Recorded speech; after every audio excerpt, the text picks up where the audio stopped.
Hey guys, Chris here from Vintage Vault.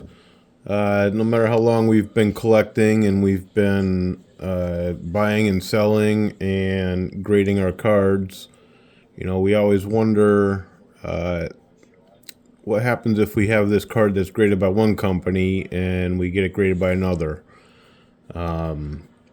Is our estimation of the card grade, is it good? Is it bad? Where do we stand in the grading process? So I took a couple of pretty high-end cards. Some nice Hall of Fame rookies, 1960s and 70s. And I had them graded by SGC. I thought they were both better than the grade SGC gave them. So I took them out of the holder, submitted them to PSA, and just going to give you the results on two of the cards. It's the major two cards that I had. The first one is a Terry Bradshaw rookie, which was SGC 7. I purchased this as an SGC 7. As you can see, the card's now been removed from the holder.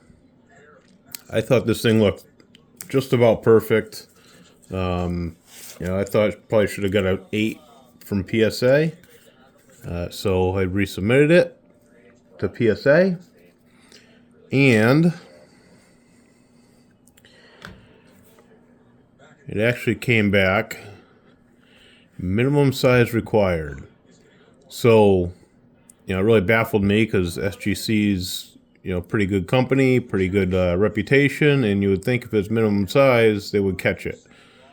I measured this thing, 3 times up and down, side to side. It measures good to me. I mean, it's right on the dots, right at 2.5 inches wide, right at 3.5 inches tall. So, kind of confused with PSA. They, of course, won't give me any explanation other than to say that's what we found and you got to live with it. So there was a big loss on that one. Am I going to resubmit it? I don't know. We'll see. So the second card, this was a Tom Seaver rookie. I found this actually at a flea market, and no, it wasn't on a dollar table.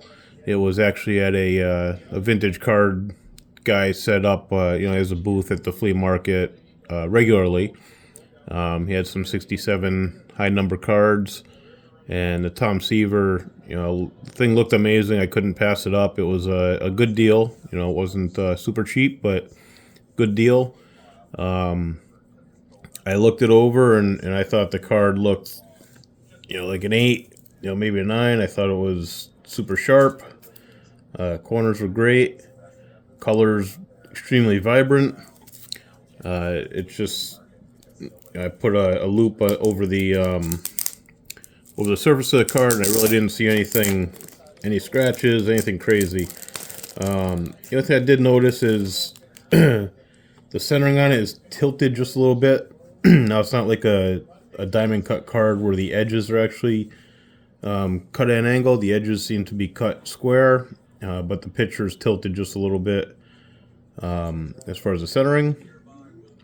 And on the back, there's just the slightest bit of toning to the white back.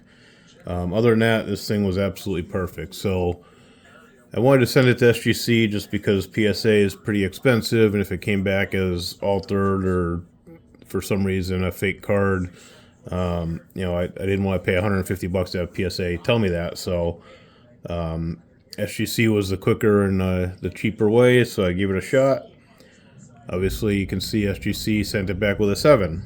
So this was about a year ago. It's been in this holder. I've been debating whether to break it out and send it. So I finally did. I don't know if you guys can see that, but this side is just a tiny bit darker than over here. It kind of lightens up as you go right to left.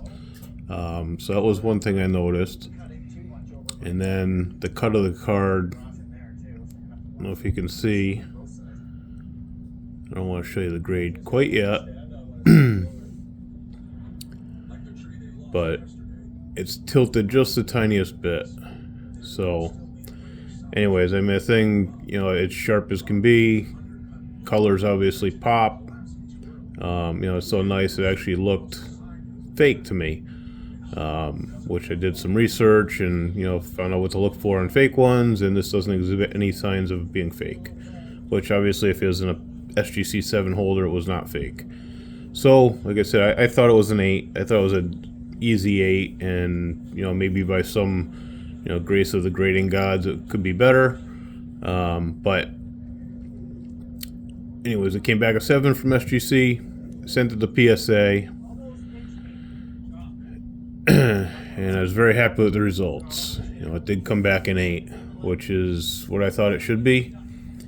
So as you can see, you know, the two graders are not the same. You know, SGC graded the Bradshaw nicely. PSA says it's trimmed. You know, this card, I mean, it's sharp as can be.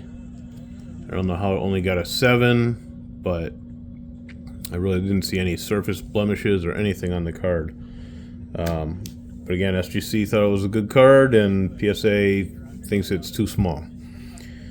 And then with this Tom Seaver, you know, SGC thought it was only near mint. PSA, you know, they ended up giving me the 8 that I think the card deserves. So, guys, you know, if you're going to cross stuff over, I would say trust your gut. You know, if you really, really think the card's better than what it says in the case. Now, obviously, sometimes you can't see issues that maybe on the surface of the card or something like that until you break it out of the case. But overall, you know, I've had luck with 5 or 6 cards that I thought were better than what the case, you know, what the grade said in the case. I resubmitted them, and I've gotten higher grades on 4 out of 5, and I think 1 stayed the same. So again, you know, the graders they're human.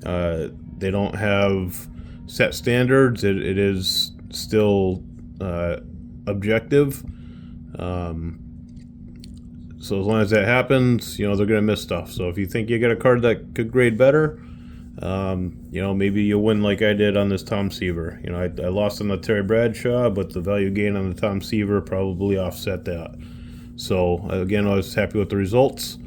You know, and PSA also, you know, by the way, they did upcharge me on this card because of the value. You know, I had it submitted at the $500 value level just to be safe, and, you know, I didn't want to overpay if it happened to grade a 6 or something like that, because, you know, weird things have happened. But they did upcharge me, so they will upcharge you guys if you have some nice cards that have a little bit of value. But that's kind of the end of my spiel here. We'll see you with the next video, and good luck with your grading ventures. Thank you. Bye-bye.